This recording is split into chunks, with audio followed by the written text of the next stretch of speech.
Eu queria estar contente, só por um instante, por ter nascido e por não ter morrido ainda.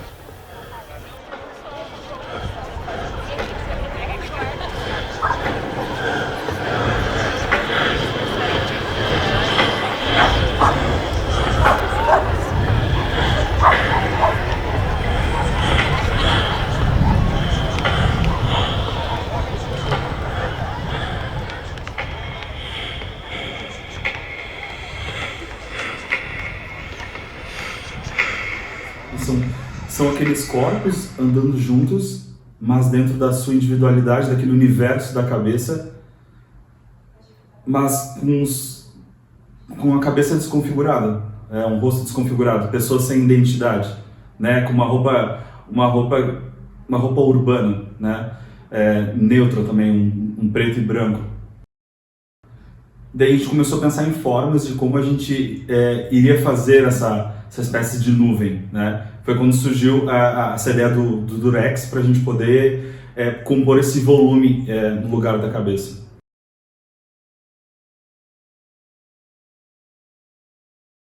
A gente tinha no início pegado o texto do Eleutério e a partir dele, por conta do personagem Victor, de ter essa questão da liberdade, né, de querer ser livre, mas ao mesmo tempo sabendo que a morte não era a liberdade total, porque morrer também era fazer algo, ele sabia que não podia parar de respirar.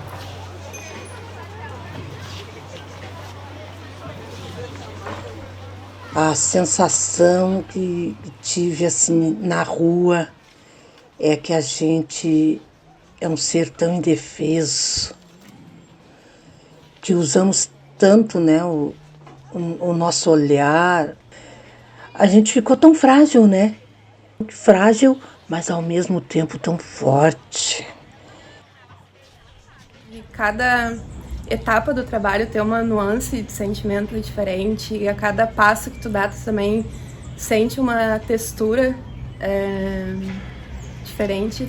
E é isso, assim, parece que tu tem que sentir a energia de todo mundo pra conseguir manter um corpo só respirando.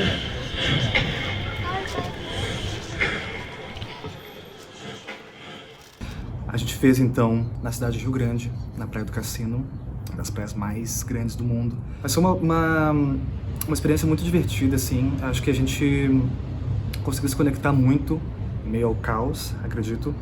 E eu acho que, de alguma forma, tudo que a gente conseguiu fazer na praia, o momento que a gente andou naquela praia gigantesca, vendo as pessoas, que também não eram tantas assim, mas a gente pensava que eram várias pessoas ali nos assistindo, deu um outro clima, assim, para nossa performance, para o nosso sentir esse trabalho.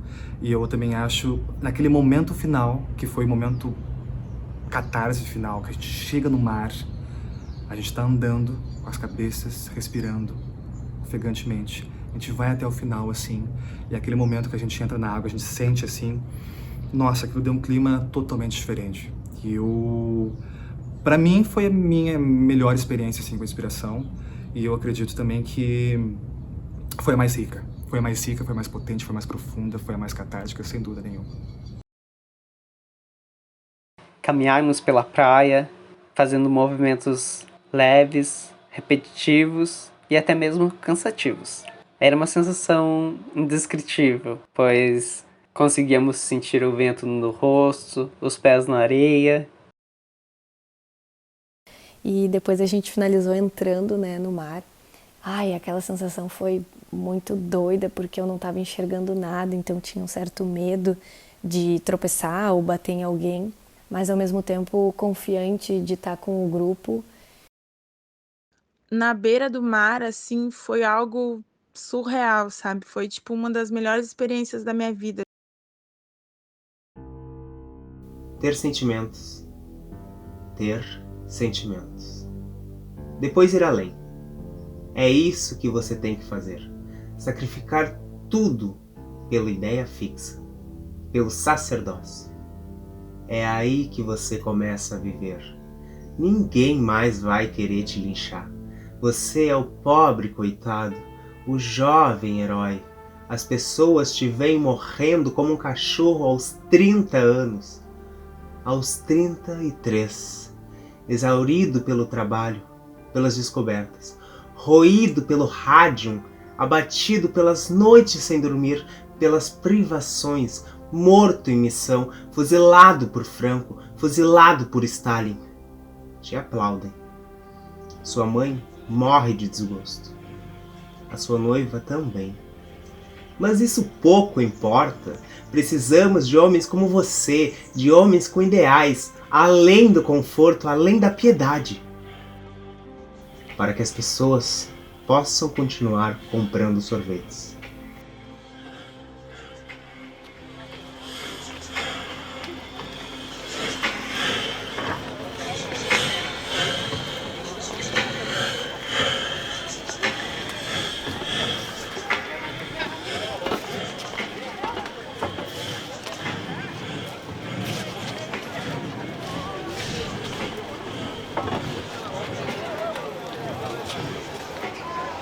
Eu gosto sempre de pensar que um processo criativo ele tem que ter algum tipo de conexão entre as pessoas, sabe? Então a gente faz um processo de troca com vários exercícios que a gente costuma fazer no Beckett, que são exercícios de como colocar o corpo nesse estado performático que o Beckett propõe nos textos, assim, que nos coloque numa comunhão, assim, que a gente possa se conectar de alguma forma com as nossas particularidades, assim. Então a gente sempre tem um exercício onde a gente troca a partir de um processo de exaustão, assim, a gente troca algumas memórias nossas, algumas coisas que são muito preciosas pra gente, e a gente conta, a gente compartilha, as pessoas escutam, isso é importante. E eu acho que a partir daí se gera um outro estado corporal, assim, de conexão, sabe? E isso é fundamental para esse trabalho de caminhadas coletivas, de conexões em coletivo, de entender, porque é isso, né? São pessoas que que não trabalham juntas, né? A gente já fez com muita gente. Então são pessoas desconhecidas, e como fazer com que elas se conectem muito rápido para que elas possam andar na rua e se sentir seguras umas com as outras, sabe? Então se faz muitos trabalhos em grupo, do se colocar em risco para que o grupo te dê amparo. Então a gente tem muitos exercícios nesse sentido, assim, de deixar o corpo muito vulnerável, muito à mercê do outro, para que o outro possa dar esse amparo, né? E aí é fundamental também que haja uma generosidade do outro lado, que é do coletivo, para poder deixar esse ator num estado mais confortável, entender que ele vai poder ir para a rua e vai poder contar com essa massa que vai dar amparo para ele.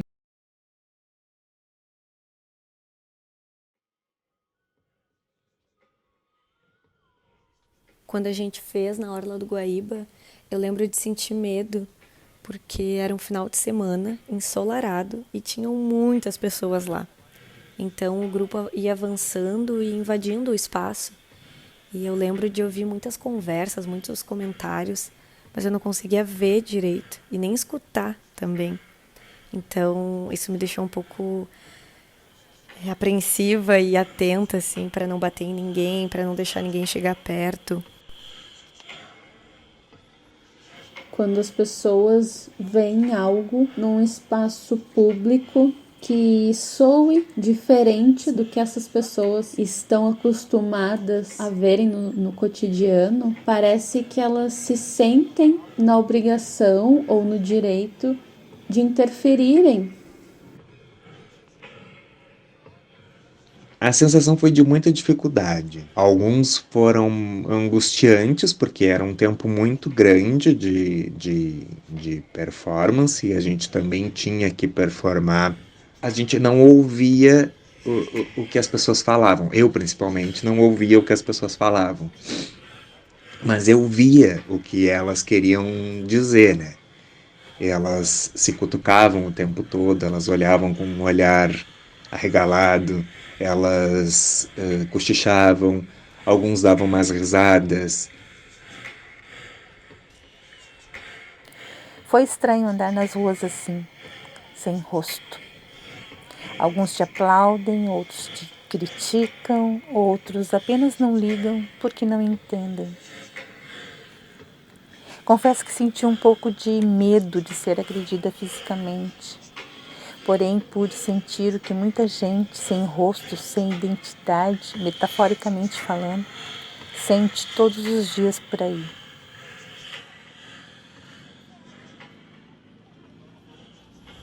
Eu acho que o sentimento mais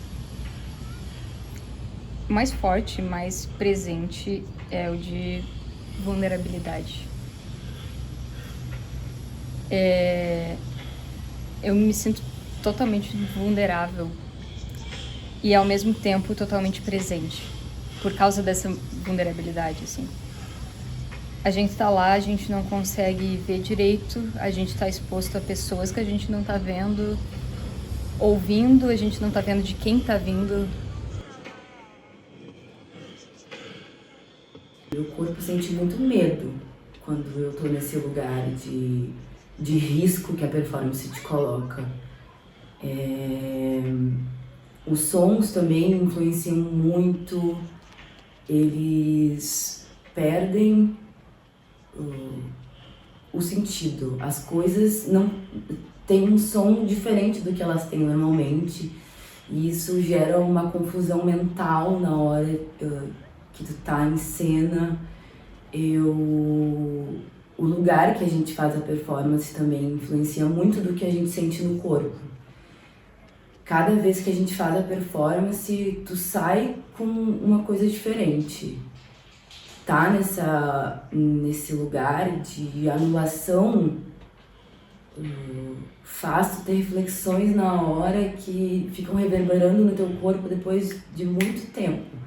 Depois que eu termino a performance, eu saio em outro estado, como se eu tivesse passado por uma experiência, sei lá, de transcendência assim mesmo.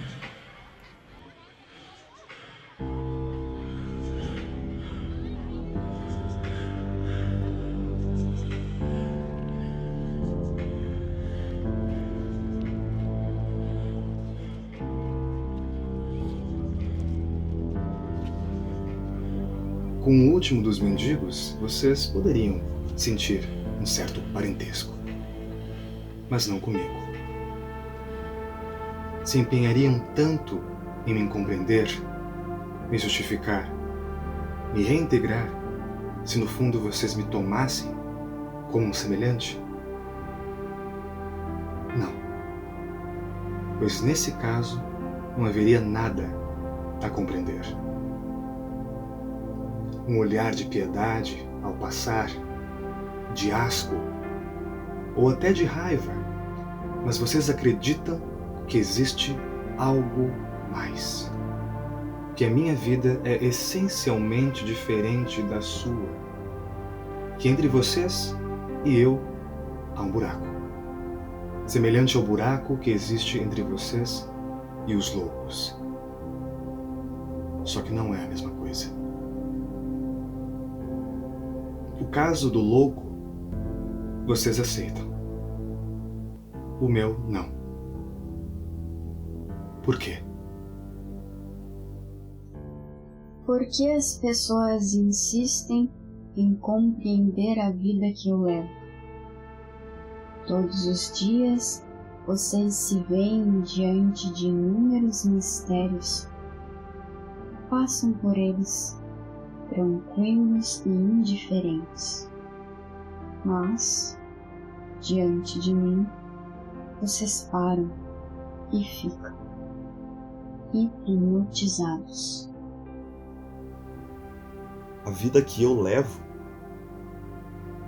é aquela de uma pessoa que não quer levar a vida de vocês. Ninguém gostaria disso. Mas a vida que é de vocês, no sentido que entre vocês e aqueles que chamamos os verdadeiramente vivos, apenas uma diferença de grau.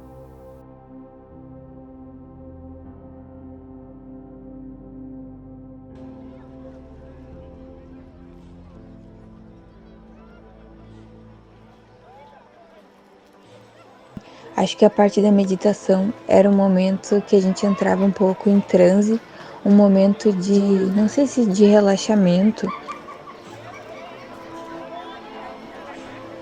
O momento da meditação é meu momento favorito, porque a inspiração em si, ele é uma performance que pode ser muito dura, muito desgastante, difícil de assimilar tanta coisa, assim, ao mesmo tempo, né? Que passa por lugares que são turvos, que são pesados, que falam de cansaço, que falam de um ser que está preso dentro daquela cabeça de bolha.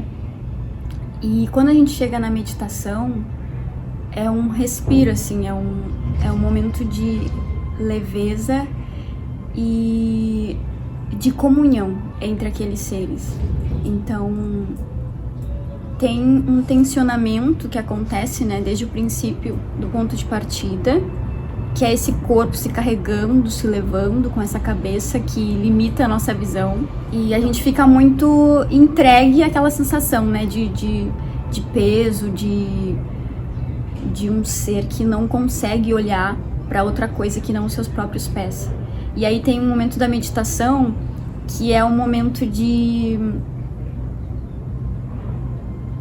da gente não prestar atenção só nos sentidos mais óbvios, que são a visão ou o tato, mas de realmente sentir, assim, os colegas, ou o ambiente, ou a rua, né? Então, são corpos torpes que de repente começam a dançar juntos ao som de uma música relaxante. Então, eu acho que até para quem vê de fora pode parecer meio contraditório, assim, e abre um campo de significados muito simbólico, assim, né? A pessoa pode dar um significado muito esotérico, muito espiritualista, ou ela pode simplesmente contemplar o fato de que aqueles seres não estão mortos ainda, né? Ou existe alguma humanidade ali que conecta eles de alguma forma. O momento da meditação é a exalação, né? É um momento que a gente pode relaxar, assim.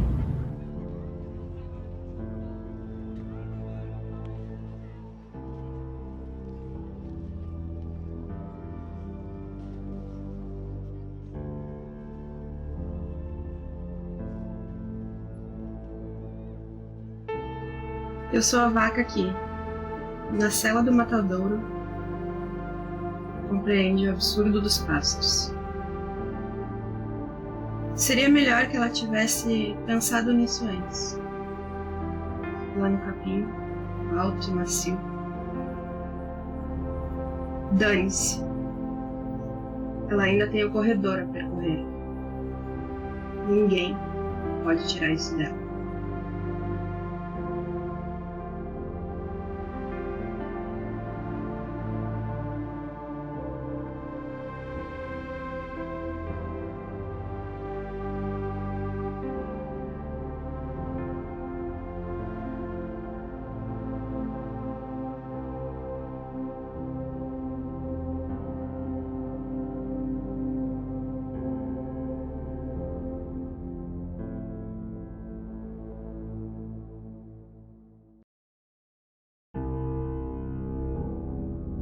Liberdade, para mim, é a sensação de viver e se permitir. Se permitir fazer as coisas que você gosta, que você ama, sem se preocupar com o olhar alheio.